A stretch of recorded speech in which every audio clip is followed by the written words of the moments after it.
Bismillahirrahmanirrahim. Assalamualaikum warahmatullahi wabarakatuh. Alhamdulillah, Allahumma shalli ala Nabi Muhammad wa ala alihi washabihi ajma'in. Teman-teman haji yang dirahmati Allah Subhanahu wa taala, ya, pertanyaan yang cukup bagus. Bagaimana pendapatmu tentang orang yang melarang seseorang hamba ketika mengerjakan sholat? Bagaimana pendapatmu tentang orang yang melarang orang lain beribadah, orang lain pengajian, orang lain kajian? Sampai bagaimana pendapatmu orang yang membubarkan pengajian? Bahkan ada orang yang menutup masjid. Ya, pertanyaan ini cukup bagus untuk kita pelajari bersama, yakni ada di surat Al-Alaq ayat ke-9 sampai selesai. Ya, surat Al-Alaq kita akan bawakan, insya Allah ini ada tafsir Ibnu Katsir serta tafsir Syekh Utsaimin rahimakumullah. Baik. A'udzubillahi minasyaitonirrajim. Ara'aital ladzi yanha 'abdan idza shalla. Bagaimana pendapatmu tentang orang yang melarang seorang hamba ketika mengerjakan sholat? Teman-teman sekalian, ayat ini adalah turun saat itu Nabi Muhammad SAW sedang sholat di Ka'bah. Kemudian ada yang melarang, yakni Abu Jahal. Abu Jahal melarang Rasulullah SAW untuk sholat, untuk sujud. Bahkan sampai mengatakan dan mengancam jika sujud maka akan diinjak, maka akan dibenamkan kepalanya, kepala Rasulullah SAW ke tanah, dan akan memanggil orang-orang kelompoknya. Dan kisah ini juga tertera di dalam Sahih Bukhari dan Sahih Muslim. Ya. Namun ketika Abu Jahal ini akan mendekat kepada Rasulullah SAW untuk melakukan aksinya, untuk menginjak kepala atau leher Rasulullah SAW, maka tiba-tiba muncullah di depan Abu Jahal ini parit dan berapi, serta melihat ada sesosok makhluk yang cukup menyeramkan, sehingga Abu Jahal pun akhirnya tidak jadi untuk menyiksa ataupun menginjak Rasulullah SAW, mengurungkan niatnya. Maka dilanjutkan oleh Allah Subhanahu wa taala, ara'aita in kana 'alal huda. Bagaimana pendapatmu jika orang yang dilarang itu berada di atas kebenaran? Nah, bagi teman-teman sekalian, mungkin pernah melihat fenomena sekarang ini, ada orang-orang yang melarang kajian, ada orang-orang yang melarang untuk pergi ke masjid, bahkan sampai menutup masjidnya, hanya dikarenakan perbedaan pendapat yang seharusnya bisa dikompromikan dan bisa diselesaikan bersama, tentu saja mengacu pada Al-Quran dan sunnah atau tuntunan Rasulullah SAW yang dipahami oleh para sahabat. Nah, ara'aita in kana 'alal huda. Bagaimana pendapatmu jika yang dilarang itu berada di atas kebenaran? Au amara bit taqwa, atau dia menyuruh bertakwa kepada Allah.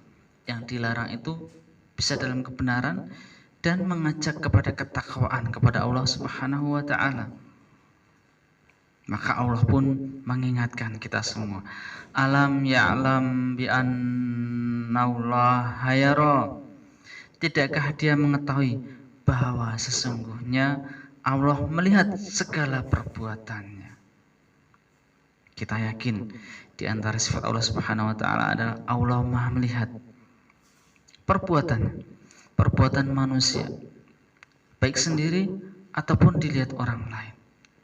Allah akan melihatnya, dan tentu saja apa yang dilakukan tentu saja akan dihisab, sebagaimana di ayat-ayat sebelumnya atau di video sebelumnya sudah kita bahas bahwa Allah akan menghisab hamba-hamba atau manusia kelak di akhirat.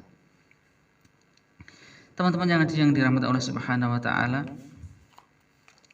maka Allah pun melanjutkan kembali, kalla la illam yantahi lanasfa'am bin nasiyah, ketahuilah sungguh jika dia tidak berhenti berbuat demikian, niscaya kami tarik ubun-ubunnya. Na'udzubillah min dzalik. Ini ancaman, dan ancaman Allah adalah nyata. Siapa yang melarang orang sujud, maka Allah akan tarik ubun-ubunnya. Dan terkhusus di ayat ini adalah Abu Jahal yang melarang Rasulullah SAW, maka akan ditarik ubun-ubunnya. Dan kita ketahui bersama bahwasanya Abu Jahal ini adalah mati di dalam perang Badar. Dan makna ditarik ubun-ubun ini para mufassirin seperti Syekh Utsaimin, Ibnu Katsir dalam tafsirnya menyebutkan ada dua makna, yakni ditarik ubun-ubunnya di dunia, artinya akan dicabut nyawanya, dan yang kedua adalah akan ditarik ubun-ubunnya nanti di akhirat, sebagaimana Allah Subhanahu wa taala berfirman, yu'raful mujrimuna bisimahum fayu'khadhu bin nawasi wal aqdam. Orang-orang yang berdosa dikenal dengan tanda-tandanya, lalu dipegang ubun-ubun dan kaki mereka. Dipegang ubun-ubunnya dan kakinya dan dilempar ke dalam neraka. Itulah balasan orang yang melarang, yang menghalang-halangi orang lain beribadah kepada Allah Subhanahu wa taala.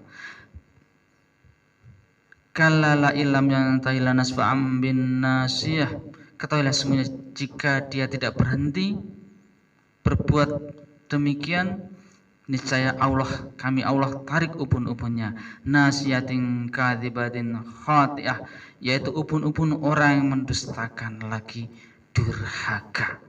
Ya, mendustakan akan ayat-ayat Allah Subhanahu wa taala dan berbuat durhaka, yakni melawan atau melanggar syariat atau membangkang kepada Allah Subhanahu wa taala. Ya. Fal yad'una dia, maka biarkanlah dia manggil golongannya. Ya, disebutkan tadi bahwasanya Abu Jahal itu sampai mengancam akan memanggil golongannya untuk memerangi Rasulullah SAW. Maka Allah tantang sekalian. Maka biarkanlah dia manggil golongannya untuk menolongnya ketika Abu Jahal ditarik ubun-ubunnya di dalam peperangan dan akhirnya mati. Bagaimana? Ternyata tidak bisa memanggil golongannya, kelompoknya, anak buahnya. Tidak bisa menolongnya. Sanad'u zabaniyah, kelak kami akan manggil malaikat zabaniyah. Ya. Seumpama ini di dalam Imam Ahmad, At-Tirmidzi dan yang lainnya menukil perkataan Ibnu Abbas, seandainya Abu Jahal itu pun mampu memanggil golongannya, kelompoknya, kemudian orang-orang kelompoknya itu datang menolongnya, maka malaikat pun akan menghalanginya dan akan turun juga. Maka Allah mengatakan sanad'u zabaniyah, kami akan manggil malaikat zabaniyah. Kita ketahui bersama, malaikat zabaniyah adalah malaikat penjaga neraka. Dan kita ketahui juga bahwasanya malaikat penjaga neraka itu adalah kasar dan bengis. Dan itu sudah menjadi sifat dan ketaatannya kepada Allah Subhanahu wa ta'ala. Maka Allah pun melanjutkan, kalla la tuti'hu wasjud waqtarib, sekali-kali jangan kamu patuh kepadanya. Jangan patuh kepada Abu Jahal yang telah mengancam, melarang untuk bersujud, untuk sholat. Dan sujudlah, wasjud waqtarib, dan sujudlah dan dekatkanlah diri kepada Rabb. Mari kita untuk selalu bersujud, bersolat, dan disebutkan di sini sujud artinya adalah solat, karena sujud adalah di antara rukun di dalam solat yang harus dikerjakan. Dan sujud memiliki keutamaan, di antaranya adalah saat dekat dengan Allah Subhanahu wa ta'ala dan dikabulkan doa-doanya. Jangan lupa di dalam sujud untuk kita berdoa kepada Allah Subhanahu wa taala, semoga hajat-hajat kita, keinginan kita, cita-cita kita serta keluarga kita diijabah, dikabulkan oleh Allah Subhanahu wa taala. Allahumma amin. Wassallallahu Muhammadin wa ala alihi washabbihi ajmain. Afwan minkum. Assalamualaikum warahmatullahi wabarakatuh.